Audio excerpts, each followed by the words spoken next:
नमस्कार, इलाज का इलाज देख रहे हैं आप और मैं हूं आपके साथ दामिनी। आज इलाज के इलाज में हम बात करेंगे हरिद्वार की। दरअसल हरिद्वार में झोला छाप डॉक्टर्स का फर्जीवाड़ा जोरों पर है। कई फर्जी क्लिनिक संचालित किए जा रहे हैं और लोगों को गुमराह किया जा रहा है। साथ ही साथ मरीजों की जिंदगी के साथ खिलवाड़ भी किया जा रहा है, लेकिन प्रशासन का इस पर आज तक ध्यान नहीं गया। इसके अलावा ऐसे फर्जी मेडिकल कॉलेज भी है जिनके दस्तावेज ही नहीं है और मरीजों को नशीली दवाइयाँ और इंजेक्शन बेचे जा रहे हैं।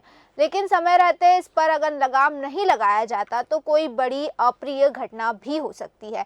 आपको बता दें कि इसको लेकर कई बार शिकायत भी की गई है, लेकिन किसी और का इस और ध्यान नहीं गया है। कई ऐसे फर्जी कॉलेज भी फर्जी झोला छाप डॉक्टर्स के क्लिनिक संचालित किए जा रहे हैं और आला अधिकारियों को ये चीज़ें पता होने के बावजूद भी इनको ना बंद किया जाता है ना इन पर एक्शन लिए जाता है। तो इसी पर अधिक चर्चा के लिए हमारे साथ देवेंद्र प्रजापति जी कनेक्ट हो चुके, जो कि एक समाज सेवी है। देवेंद्र जी, बहुत बहुत स्वागत है आपका। देवेंद्र जी, क्या आप मेरी आवाज सुन पा रहे हैं? जी जी सुन रहे हैं। नमस्कार आप।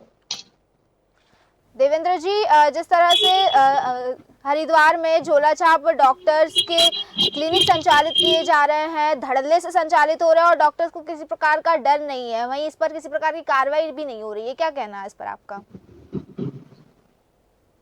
देखिए, मैं देवेंद्र प्रजापति, शिवसेना गढ़वाल मंडल प्रमुख उत्तराखंड से बात कर रहा हूं जी। बिल्कुल बात सही है आपकी। इनको डर क्यों होगा? किस बात का डर होगा? जब ये साठगांठ के चलते सारे काम हो रहे हैं, सबके मधुर संबंध हैं और पैसों का इतना बड़ा लेन देन है कि वो उत्तराखंड की युवाओं की सेहत के साथ युवाओं को नशे की तरफ जिस तरीके से धकेला जा रहा है, तो ये इनको डर क्यों होगा? इनके सारे आला कमान जो भी है, जो भी सरकार में मैं समझता हूं सरकार की शायद इतनी गलतियां नहीं है, लेकिन ये जो सरकार के नुमाइंदे हैं, सरकार के जो ऑफिसर हैं, सरकार के जो जिम्मेदार लोग हैं, उनकी अनदेखी और उनकी सांठगांठ के चलते ये सब चीजें चल रही हैं। और मैं समझता हूं अगर ये सब चीज है तो इनको डर क्यों होगा? किस बात का डर? तो देवेंद्र जी, जिस तरह से चीजें चल रही है, सबसे बड़ा जिम्मेदार कौन है? क्योंकि आप तो ठीक है सरकार पर पूरी तरह से आरोप लगा रहे हैं, लेकिन सीएमओ द्वारा भी तो किसी प्रकार की कार्रवाई नहीं की जा रही है। वही जो ड्रग इंस्पेक्टर है उनके द्वारा भी कार्रवाई नहीं की जा रही है, तो फिर सीधे सीधे सरकार पर ही आरोप कैसे लगाया जा सकता है? नहीं, कार्रवाई ये लोग करते हैं। मैं आपको बताऊं, कार्रवाई ये करते हैं जब किसी मेडिकल स्टोर पे छापा पड़ता है। मैं आपके चैनल के माध्यम से सबसे पहले तो आपके चैनल को बहुत बहुत बधाई दूंगा, क्योंकि इससे पहले भी मैं डिबेट पे था आपके साथ ही। तो ये जो मेडिकल्स का जो आप लोगों ने मुद्दा उठाया हुआ है, ये दुनिया को लगता होगा बहुत हल्का मुद्दा है, लेकिन ये इतना महत्वपूर्ण मुद्दा है। और आप ये कह रही है कि ये लोग सीएमओ वगैरह ये कार्रवाई नहीं करती, ये लोग कार्रवाई करते हैं। लेकिन मैं आपके चैनल के माध्यम से इनसे पूछना चाहता हूं कि जब ये कार्रवाई करते हैं तो उस दुकानदार को जिस पे ये छापा मारते हैं, तो वो 4 दिन 5 दिन बाद दुकानदार कैसे दुकान खोल लेता है अपनी? उसका लाइसेंस रद्द क्यों नहीं किया जाता? ये जो कार्रवाई करते हैं, ये किस चीज के लिए कार्रवाई करते हैं? क्या पैसा लेने के लिए कार्रवाई करते हैं? जी। कार्रवाई ये करते हैं, लेकिन कार्रवाई के बाद जो चीजें होती है, जो इनकी सांठगांठ होती है, इनके लोग जाकर के मिलते हैं। और ये बात मैं इसलिए प्रमाणिक रूप से कह रहा हूं कि जब ये लोग दुकान 4 दिन बाद 5 दिन बाद दोबारा खुल जाती है, कोई अधिकारी जेल नहीं जाता, दुकान का सामान सीज नहीं होता, तो ये कार्रवाई करते हैं। लेकिन कार्रवाई करते हैं सिर्फ लेन देन के लिए और अपनी जेबें भरने के लिए। जी बिल्कुल सही कह रहे हैं कि इस तरह की कार्रवाई तो की जाती है, दुकानें सील भी की जाती है, लेकिन 4-5 दिन बाद फिर वही दुकानें खुल जाती है। तो जाहिर तौर पर कहीं ना कहीं लापरवाही हो रही है। मैं आपसे जानना चाहती हूँ कि इस तरह की लापरवाही का समाज पर किस तरह से प्रभाव पड़ेगा? समाज में बहुत गलत प्रभाव पड़ेगा और पड़ भी रहा है। आज आप हरिद्वार की बात करिए, नवोदय नगर जो है हमारा, उसकी बात करिए। मैं कल भी उधर की तरफ गया था। युवाओं की ऐसी बुरी स्थिति है, मेडिकल्स में इतनी नशे की चीजें मिलती हैं जो डॉक्टर के पर्चे के बगैर नहीं देनी चाहिए मेडिकल को, लेकिन मेडिकल स्टोर अपनी जेब भरने के लिए। मैं ये देखना चाहता हूं कि कुछ मेडिकल 70% मेडिकल ऐसे हैं जो हॉस्पिटल के पास खुले नहीं है, अलग अलग गलियों में खुले हुए हैं। और उनको जो गलियों में खुले हुए हैं उनके पास अगर आप उनका, मैंने भी कल आकलन किया कि उनके पास नशे की जो दवाइयां होती हैं वो बहुत ज्यादा मात्रा पे आती हैं, नंबर 2 की आती है, वो लोग धड़ाले से उस चीज को बेच रहे हैं। सीएमओ का या किसी इंस्पेक्टर का इनके दिलो दिमाग पे किसी प्रकार का कोई डर नहीं है, और वो डर इसलिए नहीं है क्योंकि वो लोग आते हैं और इनसे हफ्ता महीना या जो भी चीज, जो भी मधुर संबंध इनके होंगे वो ये लोग करके जाते हैं, इसलिए इनके दिलो दिमाग पे कोई डर नहीं है। समाज हमारा नशे की ओर जा रहा है, हमारे जो महिलाएं हैं, हमारे बच्चे हैं, बुजुर्ग हैं, उनके साथ खिलवाड़ हो रहा है। मैं आपके चैनल के माध्यम से बताना चाहूंगा कि ये जो आप हरिद्वार में देखेंगे गली गली जाकर के इतने ज्यादा बंगाली जो डॉक्टर्स बैठे हैं, वो मैं समझता हूं कि 10% डॉक्टर्स के पास डिग्री होगी, 90% डॉक्टर्स फर्जी बैठे हुए हैं जिनको यही नहीं पता कि क्या चीज है और उनको क्या दवाई देनी है। अगर किसी मरीज ने कह दिया डॉक्टर साहब आराम नहीं हो रहा, मुझे लाल वाली दवाई दे दो, तो वो ऐसे बेबुद्धि डॉक्टर हैं कि वो लाल वाली दवाई उसको दे देते हैं मरीज के कहने से। तो इतना जबरदस्त बुरा हाल है। हमारे जो महिलाएं हैं, गरीब तबका का जो लोग हैं, वो लोग उन लोगों को, क्योंकि वो सोचते हैं चलो इसी डॉक्टर से दवाई ले लो, लेकिन कहीं ना कहीं उन्हें बाद में पता चलता है साल 6 महीने बाद कि उन्होंने गलत दवाई खाई थी, इस वजह से उनकी किडनी खराब हो गई, इस वजह से उनके शरीर का ये अंग खराब हो गया, और उस डॉक्टर्स को कोई किसी प्रकार का कोई लेना देना नहीं है। जी बिल्कुल। युवा जो हमारे हैं वो नशे की ओर जा रहे हैं। देवेंद्र जी, आप मैं रोकना चाहूंगी, मैं आपके पास फिर लौटूंगी। हमारे साथ अर्चना जी जुड़ चुकी है, हमारी संवाददाता है देहरादून से, माफ कीजिएगा हरिद्वार से। हम उनसे इस बारे में बात करेंगे। अर्चना जी, मैं जानना चाहती हूँ कि किस तरह से ये झोला छाप डॉक्टर्स धड़ल्ले से अपनी क्लिनिक चला रहे हैं और क्या स्थिति है उस क्षेत्र की, पूरी चीजें विस्तार से बताइए। दामिनी जी, जैसा कि मैं आपको बताना चाहूंगी, ये क्षेत्र ही कुछ ऐसा है जहाँ पर ट्रक ड्राइवर और लोग क्लास के लोग, वर्कर टाइप के लोग यहाँ पे वर्क कर रहे हैं, जो कंपनियों में जाते हैं। और देखा जाए तो यहाँ पे लोगों को सुविधा रही है कि शहर जा सके, और शहर ना जाने की वजह से लोग यहाँ पे दवाइयां लेते हैं और डॉक्टर यहाँ पे अपनी चांदी काट रहे हैं। जी दामिनी जी। जी, तो अर्चना जी, मतलब कितने क्लिनिक ऐसे हैं जो इस वक्त संचालित हो रहे हैं वहाँ पर? कई बार हम लोगों ने सीएमओ से बात करनी चाहिए, जैसे कि एक बार हम लोग गए थे, मेडिकल स्टोर पे ही डॉक्टर बैठते हैं यहाँ पे, और मेडिकल स्टोर पे वहाँ पे एक बंदा आया दवाई लेने के लिए, दवाई के साथ कहता कि मुझे इंजेक्शन दीजिए। तो उसने पूछा नहीं कि आपको किस तरह का इंजेक्शन चाहिए, उसने एक सिरिंज और एक दवाई दे दी, और वो लड़का थोड़ी दूरी की दूर पे, जैसे कि मैं आपको यहाँ दिखाना चाहूंगी, इस कोने में आकर वो इंजेक्शन लगाने लग गया। तो हमने ड्रग इंस्पेक्टर को बताया कि यहाँ पे हर दुकानों पे नशीली दवाइयां से बेची जा रही हैं। तो ड्रग इंस्पेक्टर आती हैं और तुरंत वहाँ ताला लगाती हैं, और कुछ दिन बाद उनके पेपर भी सही हो जाते हैं और वो शॉप बराबर चलती है, वहाँ डॉक्टर अपनी मर्जी से दवाई देते हैं। जी दामिनी जी। तो अर्चना जी, जैसे कि आपने कहा ड्रग इंस्पेक्टर आती है, वहाँ ताला लगाती है, फिर कुछ दिन बाद वो क्लिनिक्स वापस सुचारू रूप से चलने लग जाते, क्या वजह हो सकती है? आखिर ड्रग इंस्पेक्टर का डर नहीं है क्लिनिक वालों को, या फिर ड्रग इंस्पेक्टर ही कहीं ना कहीं सख्ती करने में विफल साबित हो रही है? कहीं ना कहीं तो ड्रग इंस्पेक्टर की कमियां नजर आ रही हैं कि वो तुरंत कैसे खोल देती, इतनी जल्दी पेपर कैसे तैयार हो सकता है, इतनी जल्दी इंसान फिर से दवाइयां बेच रहा है 4-5 दिन के अंदर अंदर। बताए हुए इंसान से सामान मिलता है, आप देख रहे हैं सामान मिल रहा है और पेपर अभी कंप्लीट नहीं है। जो दवाई विक्रेता है वो यहाँ का नहीं है, यहाँ का निवासी भी नहीं है, तो भी वो दवाइयां बेच रहा है, और उसका पेपर इतनी जल्दी, यूपी का है तो यूपी से कैसे तैयार हो सकता है, अगर बाहर का है तो बाहर से कैसे तैयार हो सकता है। जी दामिनी जी। तो मतलब कहीं ना कहीं अधिकारियों की और अफसरों की भी मिली भगत है इसमें? जी बिल्कुल, माना जाए तो यही है कि अधिकारियों की मिली भगत से ही ये काम हो रहा है। जी, तो अर्चना जी, इस पर जैसे कि आपने कहा कि अधिकारियों की मिली भगत है, अफसरों की मिली भगत है, सीएमओ द्वारा क्या किसी प्रकार की जांच या निरीक्षण नहीं किया गया? जी दामिनी जी, जैसा कि मैं आपको बताना चाहूंगी कि अगर यहाँ के सीएमओ से बात करने की कोशिश की जाए, पहले अगर फोन उठा लेते हैं तो कहते हैं कि जी मैं आपसे बात करता हूँ या इस पे कार्रवाई करता हूँ। अगर हम सोचते हैं कि जैसे हमारे चैनल के माध्यम से लोगों जनता को जागरूक किया जाए कि यहाँ से दवाइयां ना ले, सीएम कार्रवाई करे कि ऐसे फर्जी डॉक्टर ना बैठे और लोगों की जिंदगियों के साथ खिलवाड़ ना हो, तो सीएमओ सामने नहीं आते। जी दामिनी जी। जी बिल्कुल, आपने सही कहा अर्चना जी कि सीएमओ सामने नहीं आते, क्योंकि हाल फिलहाल में हमने भी सीएमओ से बात करने की कोशिश की थी, उन्हें भी स्क्रीन पर लाना चाहा था, पर उन्होंने हमारे साथ जुड़ने से मना कर दिया और हमारे सवालों का जवाब देने से मना कर दिया। तो मतलब चीज़ें साफ जाहिर हो रही है कि वो अपना पल्ला झाड़ने की कोशिश कर रहे हैं। इसी पर मैं आपसे सवाल करना चाहूंगी, देवेंद्र प्रजापति जी, क्या कहना है इस पर आपका?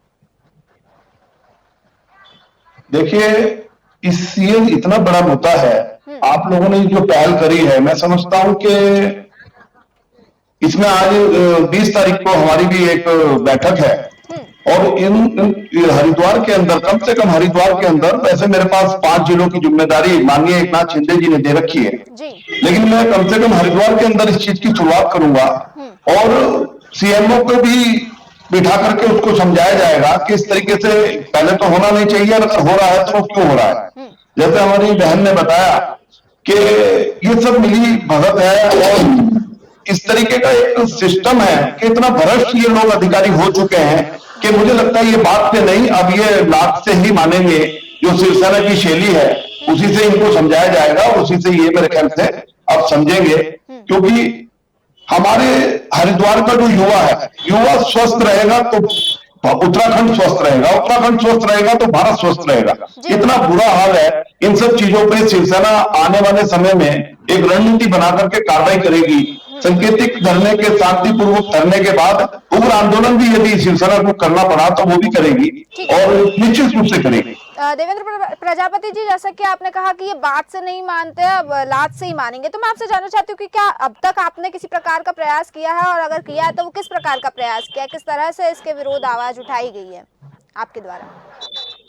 देखिए, मैं अभी मुझे 2 महीने शिवसेना में हुए, पहले मेरा बहुत बड़ा जीवन शिवसेना में बीता है, अभी 2 महीने शिवसेना में हुए हैं। मैं अपनी एक संस्था चला रहा था, विश्व हिंदू संस्था के नाम पर, और पिछले दौरान कोरोना का भी समय रहा और ये जो मुद्दे हैं ये हमारे कार्यालय पे नोटिस है, लेकिन आपके चैनल ने जो ये मुद्दा उठाया है और हमें लगा कि आज हमारे साथ भी कोई खड़ा है, लोकतंत्र का चौथा स्तंभ है आप अगर इस चीज को हमें भी ऊर्जा मिली है आपके इस कार्यक्रम से, और मुझे लगता है कि 2 महीने अभी हुए हैं, 2 महीने में शिवसेना बहुत जबरदस्त तरीके के विस्तार करी है और बहुत जल्दी रणनीति बना करके हम लोग इस पे काम करेंगे और अधिकारी से बात करेंगे। वो बात से मानेगा तो ठीक, नहीं तो उसको लात से मनाना शिवसेना जानती है। मैं ये नहीं जान रही कि 2 महीने में शिवसेना ने किस तरह से विस्तार किया है या क्या किया, मैं सिर्फ इतना जानना चाहती हूँ कि क्या अब तक इस मुद्दे को लेके जो झोलाछाप डॉक्टर्स धड़ल्ले से अपने क्लिनिक संचालित कर रहे हैं और जिस तरह से मेडिकल वाले बिना लाइसेंस के नशीली दवाइयाँ बेच रहे हैं,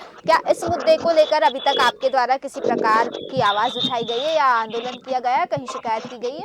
नहीं, आंदोलन तो अभी तक नहीं किया गया, लेकिन हम लोग जो है अधिकारियों से हम लोग बातें बीच बीच में करते रहते हैं, उन लोगों को इसकी खबर देते रहते हैं। लेकिन मुद्दा यही है कि जब हम खबर देते हैं तो जो सीएमओ है और जो अधिकारी है ये सोचते हैं कि ये एक एटीएम है, हमारी खबर गई, वो लोग वो दुकान पे गए, उन्होंने कार्रवाई करी और 4 दिन बाद वो दुकान पहले की तरह फिर सुचारू रूप से चलने लगी। इस तरीके की इनकी परिभाषा और इस तरीके से इनकी कार्यशैली है। जी, तो देवेंद्र जी, मैं ये जानना चाहती हूँ कि अगर इस तरह की कार्यशैली है तो ये कार्यशैली पर कैसे लगाम लगेगा, क्योंकि जैसे कि आप कह रहे हैं सीएमओ खुद अगर और जो ड्रग इंस्पेक्टर है वो खुद अगर 4 दिन बाद फिर दुकानों को सुचारू रूप से चलने के लिए परमिट कर देते हैं, तो अगर इस तरह की परमिशन दुकानदारों को मिलती रहेगी, जो झोलाछाप डॉक्टर्स हैं उनके क्लिनिक इस तरह से संचालित होते रहेंगे और जो उच्च अधिकारी बैठे हुए जो कि जिम्मेदार है वही इस तरह की चीजें करेंगे, परमिशन दे दी जाएगी उन लोगों को, तो इन चीजों पर फिर लगाम कैसे लगेगा?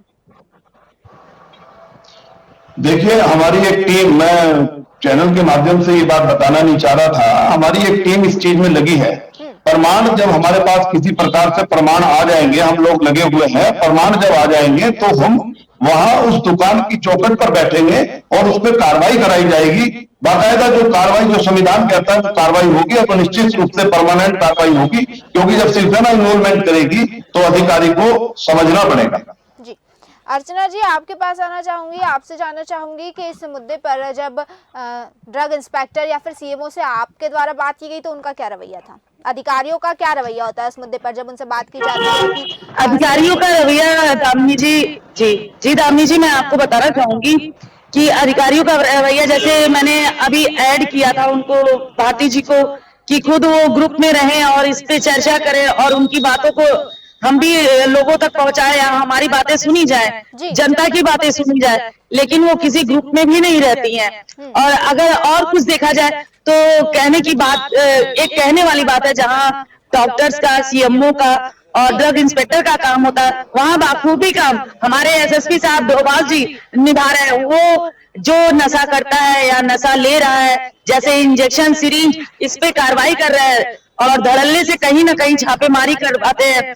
और नशा का कारोबार जैसे चरस, गांजा, अफीम और इंजेक्शन जैसी जगह, जो इंजेक्शन दवाइयों की दुकानों पे बिकते हैं, जिसपे ड्रग इंस्पेक्टर नहीं कार्रवाई कर रही है, उस पे हमारी पुलिस प्रशासन जरूर कार्रवाई करती हुई नजर आती है। और सीएमओ साहब की बात रही, सीएमओ साहब हमसे कभी बात करने की कोशिश ही नहीं करते।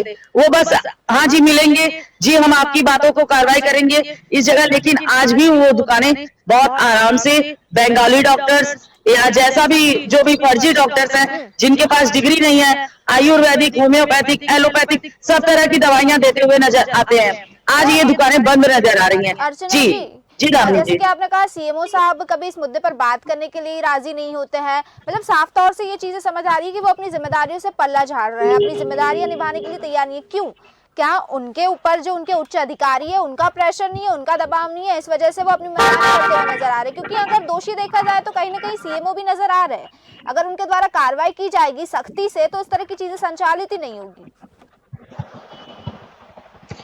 सीएमओ साहब तो साफ तौर पे कहते हैं कि हमारे अंडर में नहीं आती हैं, ड्रग इंस्पेक्टर अलग है। ड्रग इंस्पेक्टर से अगर किसी से चर्चा में बात की जाए कि ड्रग इंस्पेक्टर किसके अंडर आते हैं, दवाइयां कौन सील करता है, कौन गलत दवाइयां बेच रहा है, डॉक्टर्स किसके अंडर आते हैं, कि अनीता भारती के अंडर आते हैं। अनीता भारती कहती है सीएमओ के अंडर आते हैं, सीएमओ कहते हैं अनीता भारती अलग संस्थान से है। अब समझ में नहीं आता कौन किसके संस्थान से है। मतलब जी एक दामिनी दूसरे जी। पे ही चीजें डालने की कोशिश की जा रही है और अपने सर कोई नहीं ले जी, जा रहा है। इसकी टोपी उसके सर, उसकी टोपी उसके सर ही पहनाया जा रहा है। तो देवेंद्र प्रजापति जी आपके पास आना चाहूंगी। जैसे कि अभी अर्चना जी ने कहा, अनीता भारती कहती है कि हमारी जिम्मेदारी नहीं है, हमारे अंडर में नहीं आता है, सीएमओ सर के अंडर में आता है। जब सीएमओ साहब से बात करने की कोशिश की जाती है तो वो कहते हैं कि उनकी जिम्मेदारी नहीं है, उनके अंडर में नहीं आता। यानी कि साफ देखा जा रहा है कि एक दूसरे पर चीजें डालने की कोशिश की जा रही है, अपनी जिम्मेदारी लेने को कोई तैयार नहीं है। क्या कहना चाहेंगे इस पर आप? बिल्कुल सही, यही चीजें हैं। मैंने अभी वही कहा है कि जब हम हमारी एक टीम, सबसे पहले जब संगठन का विस्तार होता है तो टीमें बनती हैं। जब टीम बनेगी तो टीम उस पॉइंट पे काम करेगी, और उस पॉइंट पे जब कोई हमारे पास प्रूफ होगा, सबूत होगा, उस आधार पे जब हम बात करेंगे तो हम उस बात को भी कर सकते हैं और प्रमाण पकड़ करके भी उसको समझा सकते हैं। और अधिकारियों से जो एक संविधान के तहत कार्रवाई होती है वो भी तभी की जाती है, क्योंकि जब अगर सबूत हाथ में होगा तभी की जाएगी। हमारी टीम इस पे लगी हुई है और ये मुद्दा आपका बहुत बढ़िया मुद्दा उठाया हुआ है। हम लोगों को इससे बहुत ऊर्जा मिल रही है और हमारी टीम और हम इस पे काम करेंगे और बहुत जल्दी इसके आपको प्रमाण दिखाई देंगे। अर्चना जी आपके पास आना चाहूंगी, आपसे जानना चाहूंगी, ये जो झोला छाप डॉक्टर्स के क्लिनिक संचालित हो रहे हैं, कितने समय से संचालित हो रहे हैं? अर्चना जी। जी दामिनी जी, आपकी बात अभी मेरे तक नहीं आ पाई है, एक बार मेरा सवाल ये है कि ये जो झोला छाप डॉक्टर्स के क्लिनिक संचालित हो रहे हैं और नशीली दवाइयां बेची जा रही है, कितना समय हो गया है इस तरह की चीजों को होते हुए? जी दामिनी जी बताऊंगी कि ये हरिद्वार में पूरा एक मधुमक्खी की छत्ते की तरह छाए हुए हैं। जहां जाइए वहीं फर्जी डॉक्टर। मैं 4 साल पहले एक जगह गई थी, भादराबाद करके जगह है, उस गांव में ग्रामीण उन्हीं से दवाई लेते हैं, बंगाली डॉक्टर है। हमने पूछा कि आपने क्या आपकी क्वालिफिकेशन क्या है, तो वो तुरंत अपना गेट बंद कर देते हैं और शटर लॉक कर देते हैं कि इसका मतलब ये काफी सालों से चल रहा है, इस पे कोई कार्रवाई अभी तक नहीं हुई। तब भी हमारे जो पुराने सीएम थे, सीएमओ थे, मैंने उनको भी जानकारी इस बात की दी थी कि वहां पे झोला छाप डॉक्टर बैठते हैं, लेकिन अभी तक कोई कार्रवाई नहीं हुई। आज भी वो दुकान चल रही है।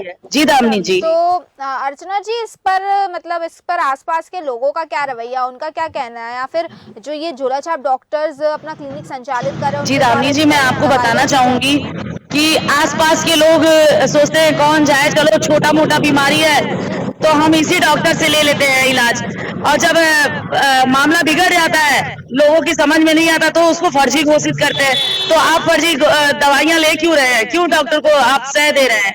मैं तो ये कहूंगी दामिनी जी।